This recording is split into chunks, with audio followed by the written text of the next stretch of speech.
Hola, hola, hola, hola, hola a todos. Espero que estén muy bien. Estamos transmitiendo para todos ustedes el día de hoy desde nuestro centro de entrenamiento. Estamos muy contentos porque esto es parte de la residencia internacional clínica que tenemos. Es una residencia muy especial porque el día de hoy está con nosotros una doctora que viene de Bolivia, que nos complace mucho con venir por acá. La residencia clínica internacional es una estancia clínica que dura alrededor de una semana, donde de una manera muy intensiva estamos trabajando y compartiendo con todos ustedes. Si ustedes están interesados, si son de otros lugares de América Latina y también si son de México y quieren estar haciendo su residencia clínica internacional, pues más que bienvenidos y también, bueno, pues comentar que we are very pleased welcoming for everybody in the world. Well, International Clinical Residency is an internship program from dentists all around the world in English spoken too. And we are talking about this kind of practice and this kind of training about periodontology.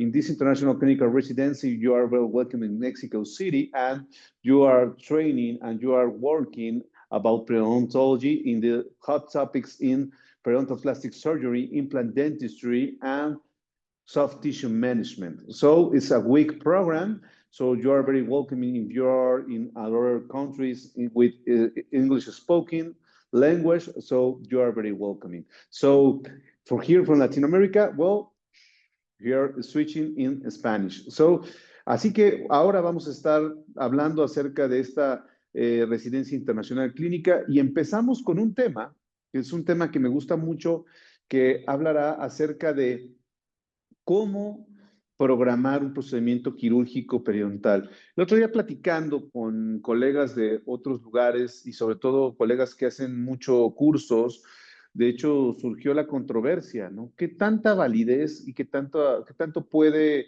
un curso pues sí, un curso de un fin de semana ayudar? Y la realidad es que yo creo que sí ayuda mucho, aunque el punto desde la experiencia clínica y por eso la residencia clínica es poder generar un protocolo de trabajo y que las personas puedan observar y sobre todo los colegas que vengan puedan observar cómo trabajamos. Y podría sonar el tema muy básico. ¿Qué necesito para programar una cirugía periodontal? Y cada vez más hemos estado nosotros cambiando el paradigma. Eh, yo sé que, por ejemplo, en el caso de la implantología, pues el paciente llega por necesidades implantológicas, que de hecho mucha gente tiene acercamiento a la periodoncia gracias a la implantología, pero eso no exime que el paciente requiera tener un buen control personal de placa. Mucha gente no lo hace, así que necesitamos estabilizar al paciente.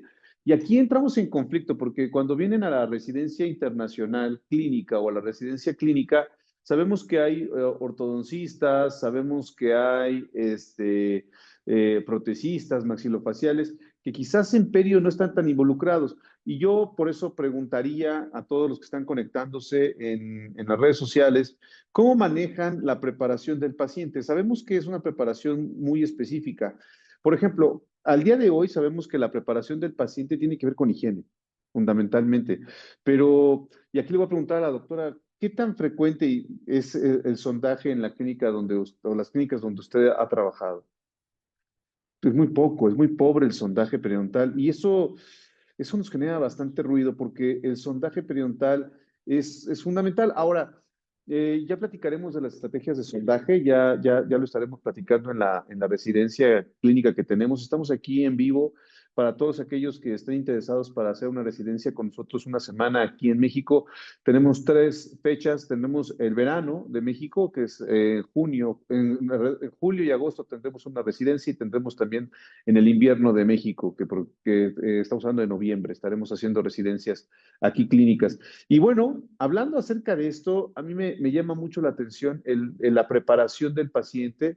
porque la preparación del paciente sí o sí tendrá que llegar a un control personal de placa de menos del 20%. El doctor Harold Law en los años 60 fue el que publicó que el control personal de placa es fundamental. Y no vamos a ahondar tanto en ello, pero definitivamente hay países que se ven beneficiados con las técnicas de cepillado. Aquí en México, y lo platicábamos el otro día, pues tenemos diferentes herramientas para el manejo del control personal de placa. Entre ellos es la tinción de placa.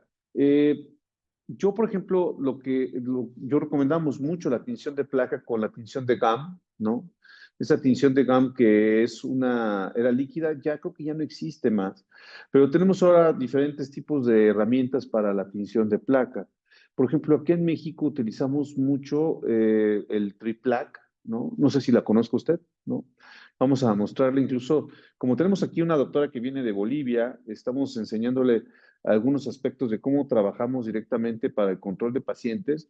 Y, por ejemplo, utilizamos mucho el Triplac, ¿no? Triplaque, ¿no? Me gusta mucho. Vamos a mostrárselos, vean. Para mí es una de las tinciones de placa las mejores que hay en el mercado mexicano. No sé, ustedes platíquenme, en algunos países la tienen, esta tinción de placa. Es Triplac, que da tres colores de tinción, placa vieja, placa nueva, incluso también placa cariogénica, ¿no? O sea, está bastante buena. Este es el Triplac ID Gel. Se aplica con un microbrush. Tú un microbrush le pones una gota de Triplac y lo aplicas en cada uno de los dientes. Lavas perfectamente la zona con agua, succionas el excedente y te queda la tinción. Esa es una de las que tenemos que tiene mayor validez, que tiene una gran oportunidad. También tenemos, por ejemplo, y que bueno, valdría la pena que usted va a estar aquí con nosotros, que la compre. No sé ustedes cuáles usen allá en sus lugares. Saludos a todas las personas que se están conectando. Muchas gracias por estar aquí con nosotros. Y, por ejemplo, también tenemos una tinción que me gusta mucho y que también se las menciono mucho a mis alumnos, que incluso en la AMIC dimos una conferencia. La AMIC es un congreso muy importante acá en México, y hablamos acerca de la tinción, el Dental Disclosure de MS, y este es un revelador muy, muy lindo, ¿no? Que utilizamos bastante, la verdad, acá en México. Por ejemplo, en México y en muchos lugares de Europa y de Estados Unidos ya lo usan. Entonces yo recomendaría este también, que es una esponja que también tiene la tinción con base de eritrocina, fuchsina, ¿no? Y bueno, muy similar como en el Triplac, lo que hacemos es poner una gota y distribuirlo en todos los dientes, ¿no? A veces hay gente que viene aquí a hacer la residencia clínica con nosotros, que son los asistentes dentales y que quieren estudiar un posgrado. Todo paciente que vaya a ser manejado para implantes, que vaya a ser manejado para incluso una extracción dental, requiere tener el control personal de placa de menos de 20%. Y vamos, hoy si hacemos cirugía periodontal regenerativa, se requiere tener menos, o sea, si se quiere tener éxito, se va a requerir tener un control del 15% o menos. O sea, imagínense cuánto. Miren, aquí distribuimos con nuestra jeringa triple, en este caso es una punta del Airflow, el agua y lo succionas. Entonces ya te evitas el que el paciente se esté enjuagando, haciendo buches y esté escupiendo y manchando la escupidera, que no sé si eso te ha pasado, doctora, que es como que un dolor de cabeza que manchen las escupideras. ¿Cómo lo hacen en tu lugar? Casi no son escupideras. Mira, qué bien. Sí, en México ya cuando fue la pandemia quedaron prohibidas un tanto las escupideras o negadas. Aquí, pero ya ahorita como que todo el mundo se le olvidó que tuvimos una pandemia, ¿no? Y están escupiendo las escupideras, ¿no? Obviamente a mí me gusta más este protocolo, que tú haces la tinción, tiñes muy bien, distribuyes con el agua, sí, en este caso utilizamos agua bidestilada. También podemos utilizar agua electropurificada o purificada, y perfecto, ya succionas el excedente. El paciente deberá encontrar el control personal de placa del 20%. ¿Qué necesito para hacer una cirugía periodontal? Pues eso principalmente, que el paciente tenga un diagnóstico periodontal, definitivamente, y que también el paciente encuentre la estabilidad. Esto es un protocolo. Hoy en día el protocolo se llama GBT, ¿no? Yo sé que en muchos países de América Latina no tienen el protocolo GBT como tal. Le llamamos fase uno periodontal, ¿no? O sea, la fase uno periodontal, una fase de desinfección de toda la boca, pero hoy en día le llamamos GBT, que mucha gente podría comentarnos que esto puede estar sesgado porque la terapia guiada contra el biofilm está, pues ya es registrada por una compañía que es MS, que les mandamos un gran abrazo, que trabajamos con ellos. Y esta charla no tiene ningún fin comercial, tiene un fin académico. El protocolo GBT es un protocolo muy específico donde el punto número uno, como dice en la imagen, evaluar y controlar la infección.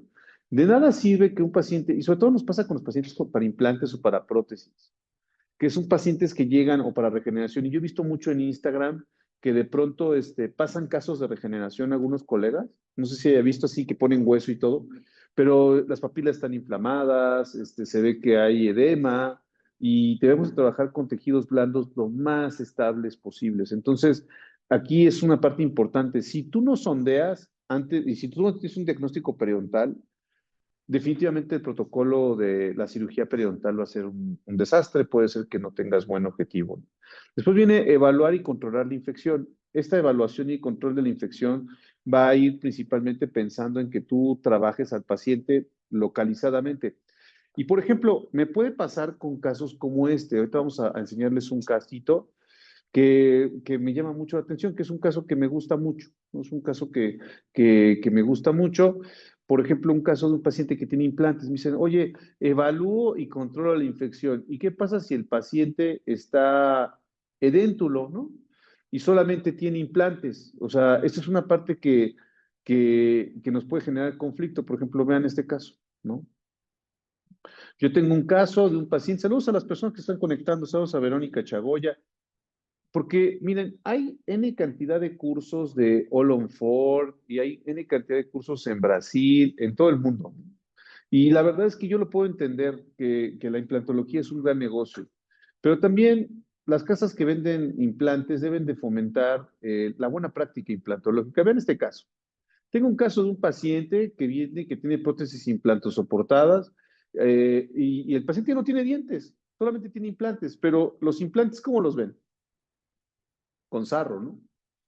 O sea, de eso nadie casi te habla. O sea, yo no he visto cursos hoy en día de cómo hacer mantenimiento implantológico en pacientes que ya tienen implantes. O sea, todo el mundo que habla que regenerar el hueso, todo el mundo te habla que colocar el implante. Las marcas de implantes parecen como marcas de coches o marcas de tenis, ¿no? O sea, o de sneakers, ¿no? O sea, que te dicen, oye, yo uso tal, yo uso aquello, pero la realidad es que, ¿quién te habla del día después o sea, un día después de colocar implantes o cuando ya el paciente funciona con sus implantes? La gran constante que tenemos es esto que están viendo en pantalla, implantes infectados. Esa es una gran constante, ¿no? Y saben que ahorita estamos trabajando en una data estadística muy especial. La mayoría de las personas que son portadoras de dentaduras sobre implantes tienen un pobre control de manejo de la infección perimplantaria. Hoy tenemos infección perimplantaria. De hecho, hoy sabemos que las enfermedades perimplantarias se presentan casi, o sea, estamos hablando ya hablando en números generales, en una media de la mitad de las personas que tienen implantes, la mitad de las personas del 100% de las personas que tienen implantes, la mitad tiene implantes contaminados. Y esto también se tiene que evaluar. En el protocolo GBT también tenemos que sondear. Aquí estamos utilizando una sonda de plástico, que yo preguntaría a todos ustedes, aquí incluso a la doctora que está haciendo su residencia internacional, que los invitamos a todos. Si quieren hacer residencia internacional aquí en México, están más que invitados. Y bueno, yo sé que hay gente que nos está viendo que no habla español, pero bueno, todos invitados. We invite everybody here for our international residency. Entonces, vamos a ver esto. Y pregunto aquí a todos los que nos están mirando, ¿para evaluar un implante se requiere una sonda de plástico o de metal? ¿O, no, o es indistinto? ¿Tú qué opinas, doctora? Ok, vamos a ver qué nos contestan aquí todos. Si nadie contesta, los mandamos ya, que acaba la transmisión, ¿no? Y sí, me comentan que es indistinto, definitivamente es indistinto, ¿sí? O sea, pero tienes que medir perimplantariamente, tienes que medirlo y esto tiene que pasar. O sea, tienes que medir alrededor de los tornillos. Imagínense, pobre persona, ¿no? Bueno, no es pobre porque gastó mucho dinero en sus implantes, ¿no? O sea, económicamente no es pobre, pero biológicamente probablemente sí. Tenemos que aprender a evaluar los implantes. Vean, esta es una persona portadora de implantes de más de 5 años. ¿Y qué vamos a hacerle? Sondear alrededor del implante también. Tenemos que detectar si hay bolsas periimplantarias, si hay recesión, tenemos que ver si sangran los tejidos. Eso es una parte fundamental porque de nada sirve que yo tome mi curso, me vaya a Brasil, me vaya a Colombia, me vaya a México, venga el top de los ultra tops, me pongan microscopios, me pongan un gorrito de una marca, me vendan una cajita con implantes y me ponga yo a taladrarle los huesos a la gente. De nada sirve si no sé hacer mantenimiento perimplantario. Y hoy el mantenimiento perimplantario se llama GBT, terapia guiada contra el biofilm, Guided Biofilm Therapy. Ahora, ¿es marca registrada? Sí. Oye, pero es que venden un equipo que es carísimo para poderlo realizar. Ahorita vamos a comentar. Y la realidad es que, pues sí es caro, pero es una inversión importante. A mí me daría mucho miedo si hay implantólogos que no saben hacer mantenimiento perimplantario. Porque, a ver, ¿cómo le quitas el sarro? ¿Ya has intentado quitar sarro así en implantes? ¿Es fácil o difícil? Se usa el ultrasonido con alguna punta en especial. Hay gente que utiliza el ultrasonido para quitar el sarro ahí. ¿Y utilizan alguna punta especial? La redonda. ¿Pero es metálica o de qué material es? Ajá. ¿Pero son metálicas o de qué material? Si utilizas una punta metálica aquí, puede ser que dañes la superficie del implante. Y si dañas la superficie del implante, vas a lastimar toda la estructura de esa superficie, de tal manera que ese daño de la superficie va a conllevar a que el tejido no va a poderse adaptar bien y se va a formar más sarro, ¿no? Tenemos que hacer un pulido, un micropulido y tenemos que generar el control del biofilm. Pregunta seria para todos los que están mirando este video. En este tipo de situaciones, ¿harías control de placa? Pregunta seria a todos los que están viendo este video. ¿Harías control de placa y cómo lo haces? Imagínate, ¿cómo le haces para hacerle control de placa a una persona así? Le das una tableta y le dices que la mastique. Si no tiene con qué, le vas a poner la dentadura y va a masticar una tableta. Pues obviamente no. Bien hasta dónde, ¿no? O sea, tan simple como eso. De nada sirve que tú el hueso lo hagas y hagas locuras vertical bone augmentation, ¿no? O sea, aumento vertical óseo y membranas de PTPE. Y yo sé que entiendo que eso vende. Yo sé que hay compañías que venden cursos de eso, pero, ok, ¿cómo mantienes los implantes? Ya regeneré. ¿Cómo mantengo estos implantes? Se lo mando al higienista. ¿Y ese qué va a hacer? ¿Le va a dar una tableta de placa? Una tableta, imagínate una tableta, le das una tableta. ¿Creen que lo vaya a lograr? Saludos a todos los que nos están mirando ahorita en vivo. ¿Ustedes cómo le harían el control de placa? ¿No? Saludos a Gilce Vizcarra, Salvador Adame. Sí, saludos a todos ellos que están aquí conectándose. Muchas gracias por estar viendo este video. Estamos en una clase de residencia internacional clínica que tenemos aquí en México. Tenemos 2 residencias más en lo que va del año. Si tú eres de América Latina, eres más que bienvenido a nuestra residencia internacional y también si eres de otros países, ¿no? Próximamente tenemos la residencia para gente que viene de Egipto y que viene de Emiratos Árabes. Muchas gracias. Eduardo Luigri, nadie contesta. ¿Cómo le haces el control de placa? ¿O nada más le quitas el sarro? Hay que hacerle control personal de placa, pero no le vas a dar una tableta a esta persona, ¿no? Mira, suena tan absurdo el darle una tableta de control de placa a una persona como decirle, para que una persona que no tiene piernas tenga mantenimiento de la cadera, ponlo a brincar. Imagínate, qué estupidez, ¿no? ¿Cómo vas a poner a brincar a alguien que no tiene piernas para que tenga mantenimiento de la cadera? Pues con unas prótesis, quizás, pero todos tienen prótesis. ¿Cómo le vas a hacer para hacer control personal de placa? La verdad es que, y de eso nadie te enseña, de eso nadie te habla, ¿no? No existe la placa en pacientes con implantes, ¿no? O sea, casi, casi. De hecho, hay gente que piensa que los implantes no se cepillan. Hay gente que piensa eso, que porque como ya no tiene dientes, ¿cómo? Pues se tiene que dar mantenimiento, ¿no? Es donde ahí entra la tinción de placa, triplac, o también el plaque disclosure de EMS con la esponja. Obviamente va a salir 100%, pero el paciente debe de aprender a darle mantenimiento. Me están diciendo que usar ditonos. No sé qué sea ditonos, la verdad. Nunca, no lo conozco, Eduardo Lugri. No sé de dónde nos escribes.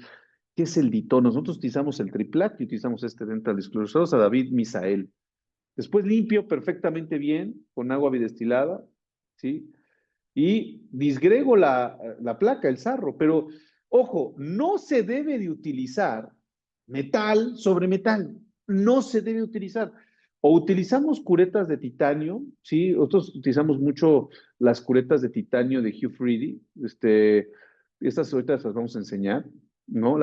O si utilizamos las curetas de titanio, sí, para las personas que nos están preguntando que cómo lo teñimos, un revelador de placa de entroartena en gotitas. No me encantaría.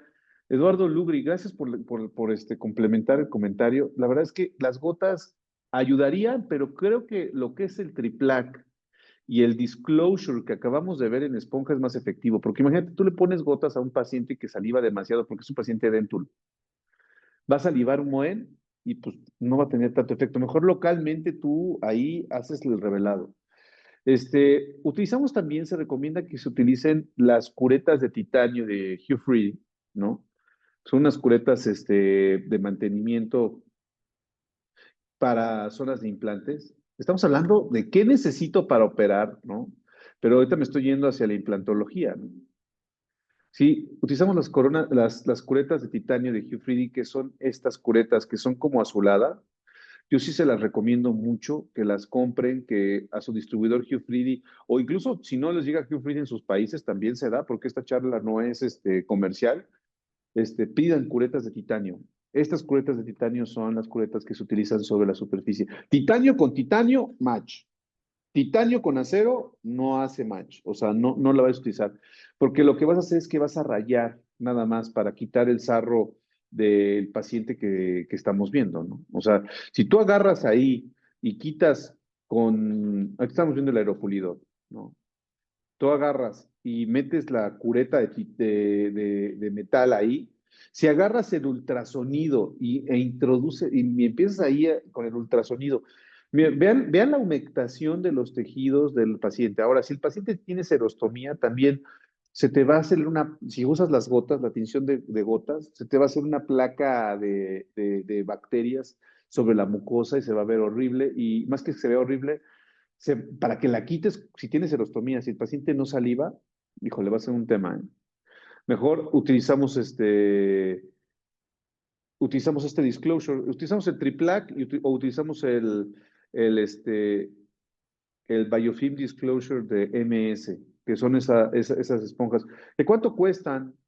Creo que el bote de esponjas de MS aquí en México para 200 pacientes, creo que te cuesta $50, entre 50 y $60 me parece. El Triplac creo que cuesta, no sé si $25. Estoy hablando en dólares porque estamos aquí en nuestra estancia internacional.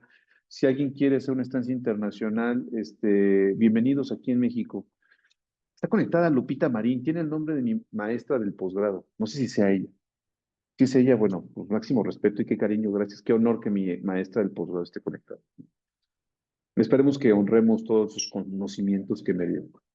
Entonces, bueno, ya tú lavas perfectamente y no se te vaya a ocurrir ahí luego agarrar y limpiar. Más bien, quitarle el sarro. Normalmente, si tienes un aeropulidor, lo recomendable será, aquí utilizamos mucho el aeropulido porque estamos hablando del protocolo GBT. El protocolo GBT es un protocolo muy específico que habla que, bueno, ya evalúas, ¿sí? Después revelas y después bueno, haces también la motivación para que el paciente se cepille.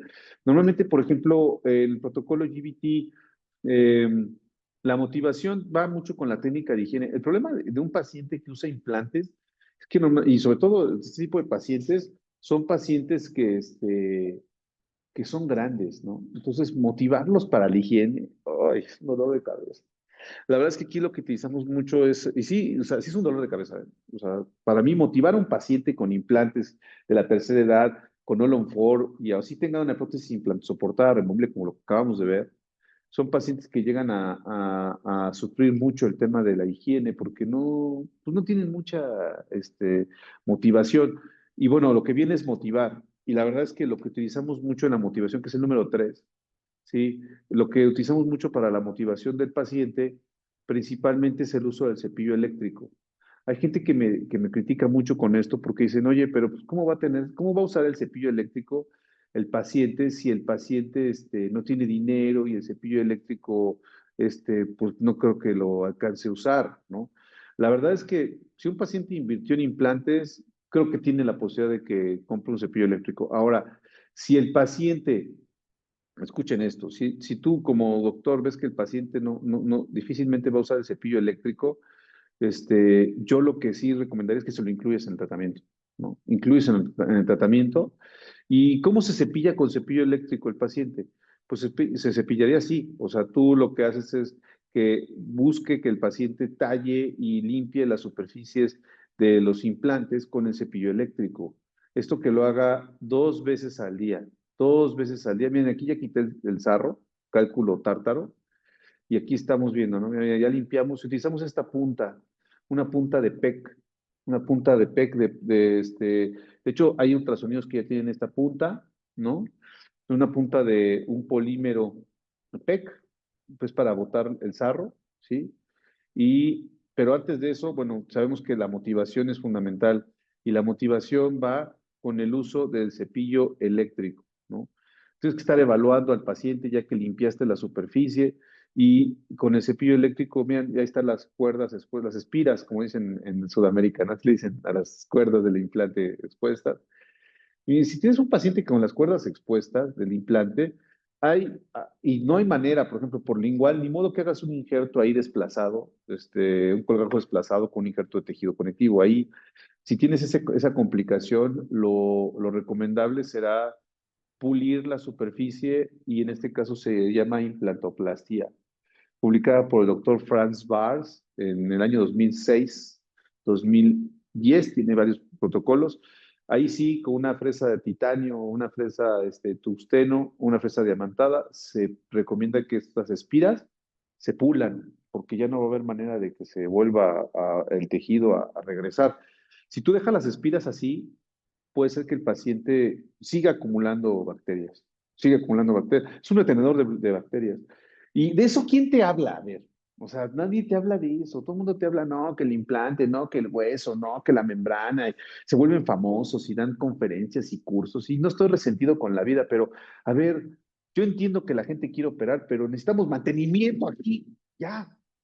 O sea, estamos nada más colocándoles tornillos a la gente y no sabemos ni qué hacer con ellos. Pues, eso me da mucho coraje, porque es como ya muchos ejemplos absurdos y burdos. Tenemos que aprender a darle mantenimiento a las personas. De nada sirve que seas el gran cirujano. Sí, tú sabes a quién me refiero. De nada sirve que seas el gran cirujano si no sabes darle mantenimiento a tus pacientes. O si no tienes las herramientas especiales para darle mantenimiento a tus pacientes. Y me estoy dirigiendo a ti, ya sabes, a ti, no sé a nadie en específico. Está a ti, a aquel que nada más piensas en operar. De nada sirve operar si no sabes mantener, si no sabes darle mantenimiento de higiene a nadie. Y hoy hay muchas herramientas. Y sí, la punta PEC se utiliza y al paciente que se le hace la estabilización, pues es la punta PEC. Qué bonita, es una punta PEC muy bonita. El protocolo GBT es protocolo con mayor estandarización, sobre todo para esto. Ya hay muchos protocolos, hay muchos materiales, pero bueno, si estás en América Latina y no tienes otra opción, una cureta de titanio, la verdad. No voy a utilizar una cureta de metal de cero. Y después viene el cepillo eléctrico. Y el cepillo eléctrico se utiliza tanto en el implante como también en la dentadura. Saludos a todos los que nos están mirando. Carlos Alberto Gallegos, ¿qué opinas de esto? Marco Antonio Quispe Flores, pues tiene apellido peruano, el Javier Torres Villalba, saludos a Alfredo Tren, saludos a todos los que están mirando. Estamos hablando de mantenimiento y qué necesito para que el paciente pueda ser operado y estamos hablando de los requerimientos técnicos y también de inflamación. Y la verdad es que cada cuando se hace esto, pues el paciente tiene que estar citando periódicamente. Tendrás que estar citando al paciente. Hay comentarios. ¿Podría ayudar un detector de placa de presención líquida como el de Curaprox? No conozco el de Curaprox. No conozco la tinción de Curaprox. A ver, vamos a ver. No conozco la tinción de Curaprox. Nada más, yo el que recomiendo es el Triplac y el Biofilm Dental Disclosure de MS. Vamos a ver cuál es la tinción de placa de Curaprox, ¿no? Esta clase es una clase sin fines de lucro, ¿no? Y no está patrocinada por ninguna compañía. Que ahora, si alguna compañía quiere, con mucho gusto, mándanos un mensajito, ¿no? A ver, el de Curaprox es este. No lo conozco, ¿eh? No lo conozco. Lo único que veo es que está agotado. Es este. Ah, no lo conocía, ¿eh? No lo conozco. Ahí está TikToks de... Hay tabletas. Y ya me aparece el Triplac. Sí, tabletas definitivamente no. Tabletas no. El Curaprox es este. No sé qué tenga el Curaprox, no sé si sea bicolor, no sé. Voy a jugar. Familia linda de Curaprox, si nos hacen llegar uno o nos dicen dónde lo conseguimos. Saludos de Minatitlán, orgullosamente la V de Minatitlán. Gracias, ojalá nos inviten un día. GPI, gracias por invitar, ¿no? Y bueno, entonces, ¿qué necesito para operar? Necesito tener un paciente perfectamente bien estable. Necesito, obviamente, tener también bien la definición de cómo sería ese manejo, ¿no? Definitivamente. Y también tener un buen protocolo de trabajo del paciente, porque el protocolo de trabajo del paciente a veces dista mucho de lo que nosotros queremos hacer. Por ejemplo, hace tiempo y nos ponían un protocolo de manejo del paciente. ¿Y qué es el PEC? El PEC es, miren, el PEC, la punta que se utiliza para el implante es esta. El PEC es un polímero que, por sus siglas en inglés, genera, conjunta lo que es la a ver, ahí te va, polietercetona, polieter, polieter etercetona, ese es el PEC. La polietercetona, polímero técnico termoplástico semicristalino PEC por sus siglas en inglés, estas son las puntas, que ya hay puntas nuevas, ¿eh? Una punta pi, o sea, que todavía nos falta Yo utilizo Clean Pro Profi Powder de 3M. Órale, a ver, no lo conozco ese. ¿Tú lo conoces? Vea cuántos reveladores de placa están saliendo ahorita. O sea, sí, está bueno, ¿eh? O sea, y es un tema bien especial porque mucha gente, pues, no, nada más dan atención ahí. De hecho, a mis alumnos de pregrado les voy a dejar esto. A ver, ¿cuál es? Clean Pro Profi y también, a ver, ese powder de 3M.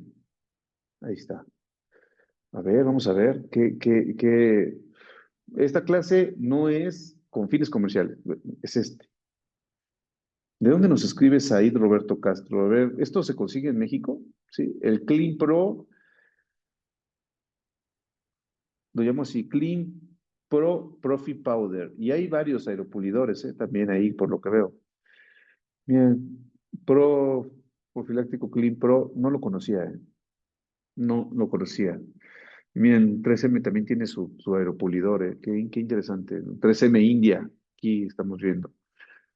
El Climplo Profi Powder de glicina es el líquido que se utiliza para hacer el aeropulido, ¿sí?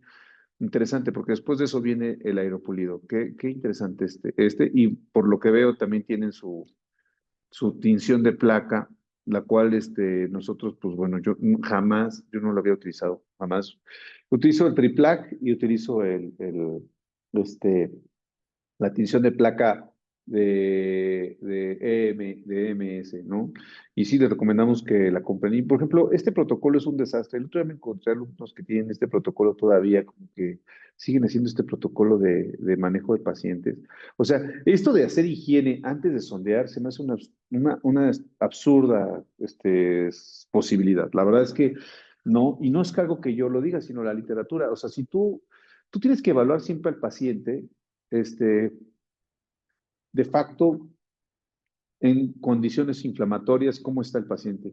De entrada, si tiene inflamación o no, si hay bolsas o no. O sea, esa es la jerarquía.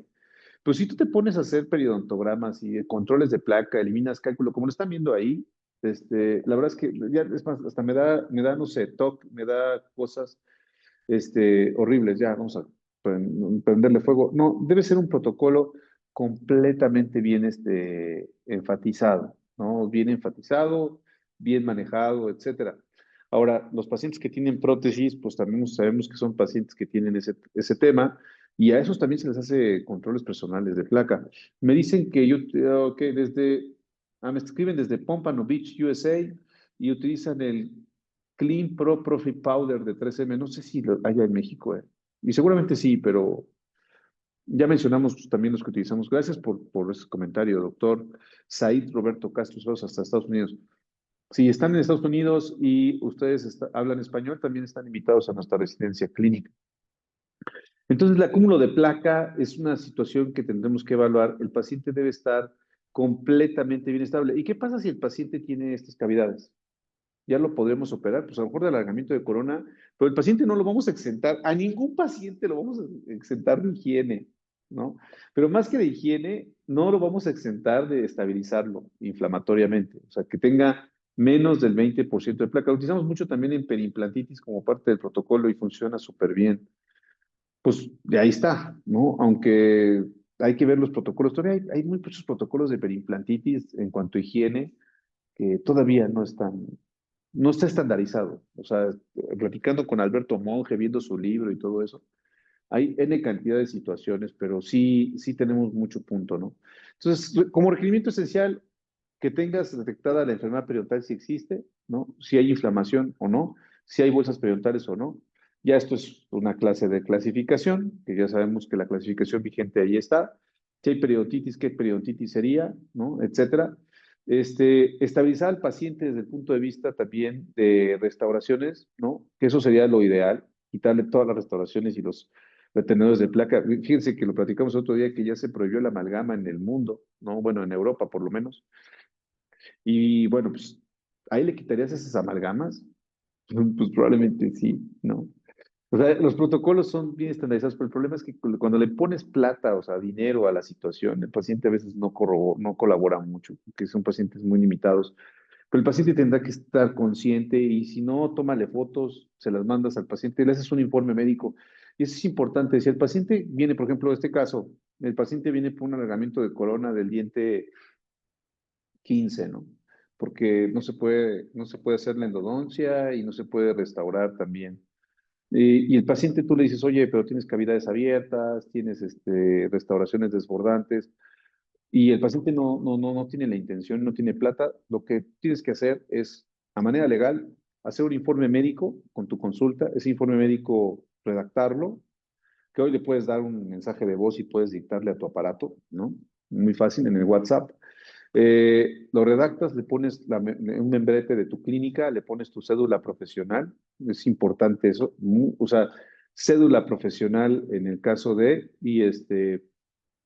y bueno, al paciente se lo das a firmar, que te lo firma, y tú no te haces responsable en ese mismo informe médico, tú le vas a poner que tú no te haces responsable porque eh, alguna complicación debido a las situaciones que tienen que ver con la higiene o restauraciones preexistentes. Esa es una base y una fundamentación que te invitamos a que lo hagas, ¿no?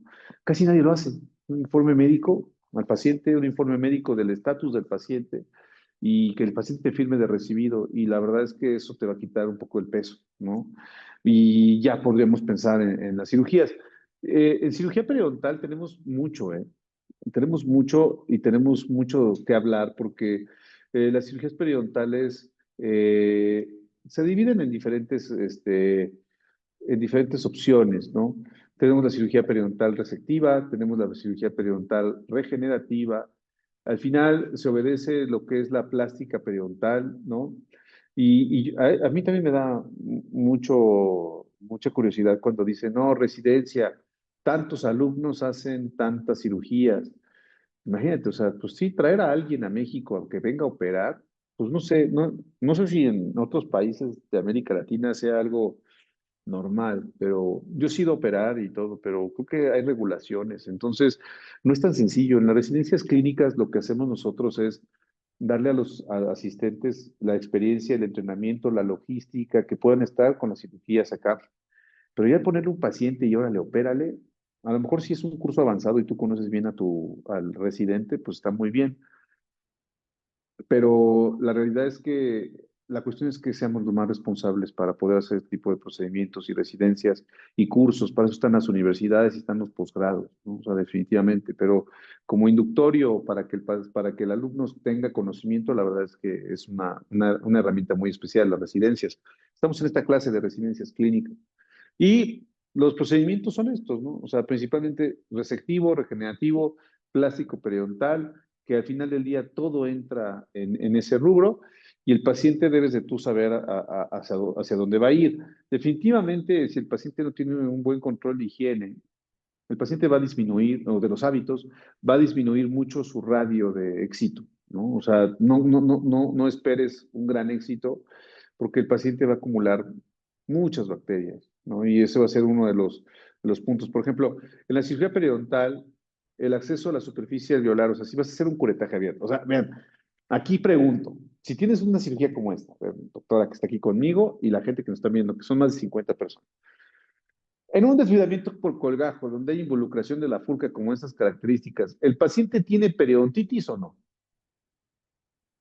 Pues sí. ¿Tuviste que haber hecho desvidamiento no quirúrgico, o sea, raspado y cerro radicular previo en la fase uno o de desinfección? ¿Sí o no? Sí. ¿Tuviste que haber estabilizado, para llegar a esto, tuviste que haber estabilizado al paciente con control de placas, sí o no? Ok, si tuviste que haber sondeado al paciente y saber qué tipo de periodontitis tiene, qué estadio de periodontitis tiene. Puede ser que sea un estadio, si tiene involucración de este nivel, puede ser un estadio 3, un estadio 4, ¿no? Ok, si te saltaste todo eso y vas de entrada a la cirugía, ¿qué pronóstico tienes? ¿Dudoso, bueno, malo, de dudoso a malo? Y hay gente que lo está haciendo, o sea, está operando a lo idiota, ¿no? O sea, y a lo mejor, y estoy criticando, a lo mejor, a ver, no estoy criticando la buena práctica odontológica, porque me queda claro que las personas que operamos, las operamos para hacerles un beneficio. Pero si no tenemos estos puntos que acabamos de delinear, pues mejor no operes, te vas a meter en problemas. Y va a haber conflicto. El conflicto va a ser que el paciente, como no está estabilizado, puede haber conflicto de todo tipo, ¿no? Y esa es una parte que hay que controlar muy bien. Dice, conservar o regenerar el periodonto. Bueno, de todas las membranas ya casi no se utilizan de este tipo de situaciones, aunque ya platicaremos los conceptos de cuándo se utiliza membrana y cuándo no. Para mejorar la estética, sí, pero aquí tiene que haber un acompañamiento muy especial. Por ejemplo, este caso es de una paciente que tiene una prótesis fija, una persona de televisión, ¿eh? Que tenía aquí televisión en México, sí, que salía en un noticiero de espectáculos y tenía esta prótesis fija de 6 unidades de canino a canino y vean los pónticos que tenía, muy largos. Y después tuvimos que hacer cirugía de reborde, manejar los tejidos, etcétera, para que mejoren. Pero este paciente también es un paciente los pacientes que buscan la estética a veces son más fáciles de orientar, ¿no? Que el paciente que usa implantes, por ejemplo. El paciente que usa implantes, ya que llegó a ese recurso de implantes, es un paciente que tiene N cantidad de situaciones conductuales y emocionales que son bien interesantes. Que nadie habla de eso, todo el mundo pone que el hueso y que aquí, que allá, pero no, es complicado.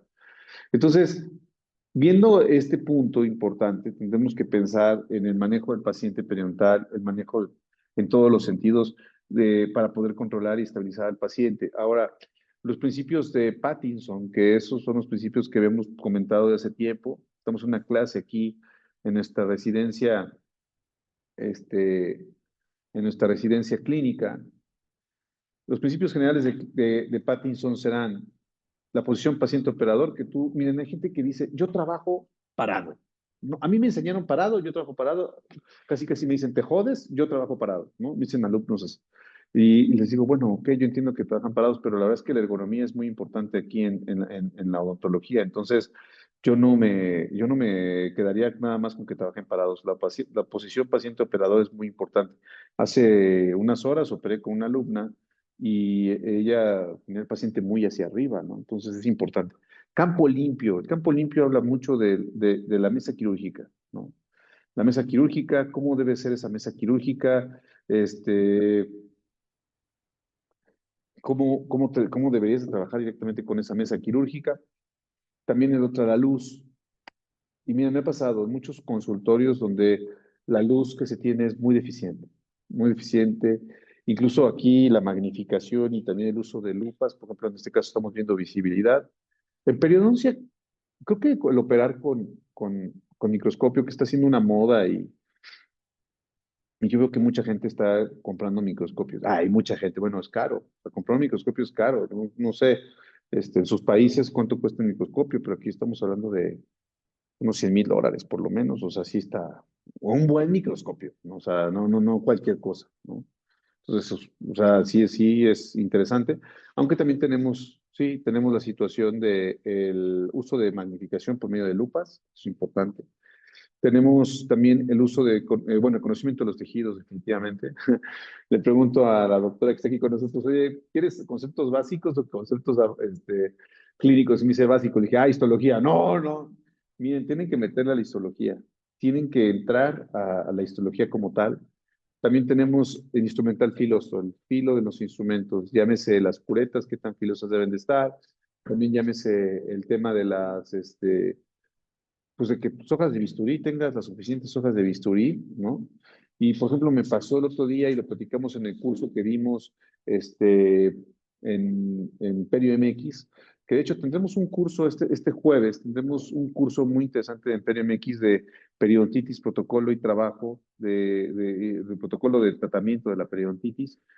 Y bueno, por ejemplo, tuvimos un caso de una paciente hace poco que le hicimos un alargamiento de corona, ¿no? Y lo comentábamos, esto del instrumental filósofo, ¿no? Teníamos este caso de una paciente, vamos a verlo. Saludos a todos, gracias por estar conectados. Ya estamos llegando al final de la clase. No se vaya, doctor. No, pues no me quiero ir, no me voy a ir. Le hicimos corte de la encía, pero fue un alargamiento de corona con un mock-up, pero vean, el corte, o sea, sí, estamos utilizando hojas de microbisturí y vean, o sea, sí era, se le iba el filo muy rápido, como que no estábamos cortando, ¿no? Entonces, sí, el corte debe ser fino. De hecho, yo recomiendo mucho que utilicen un bisturí de cilíndrico, que no sea plano. El mango de bisturí que sea cilíndrico, que no sea plano. Y bueno, vean, ahí el corte deja mucho que desear. De hecho, sí es fino, pero se le va muy rápido el filo a las hojas de microbisturí. Entonces tendrás que ser muy eficiente con el manejo de las hojas de microbisturí, porque a veces se le va el filo y no tiene ni para dónde hacerte, ¿no?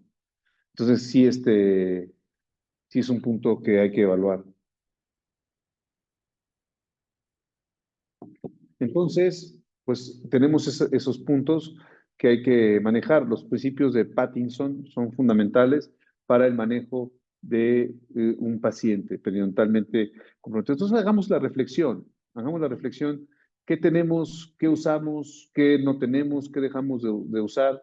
Ya dijimos la GBT, ya hablamos de los reveladores, ya hablamos del protocolo, no que debes tener buen sondaje, etcétera. Vamos lento, pero vamos seguros. Vienen también los puntos de los instrumentos, ya platicaremos también de la correcta instrumentación. Agradezco a todos los que están conectados aquí con nosotros. Muchísimas gracias por estar aquí con nosotros en esta clase. Recuerden que si quieren ser parte de las residencias clínicas aquí en Perio MX, mándenos un mensaje y podemos tenerlos aquí con nosotros y será un honor el que podamos nosotros compartir en las residencias clínicas internacionales. Cuídense mucho, los despedimos. Saludos y sonrisas saludables, los esperamos aquí en las residencias clínicas de Perio MX y seguimos acá. Cuídense mucho, chao. Bye. Bye.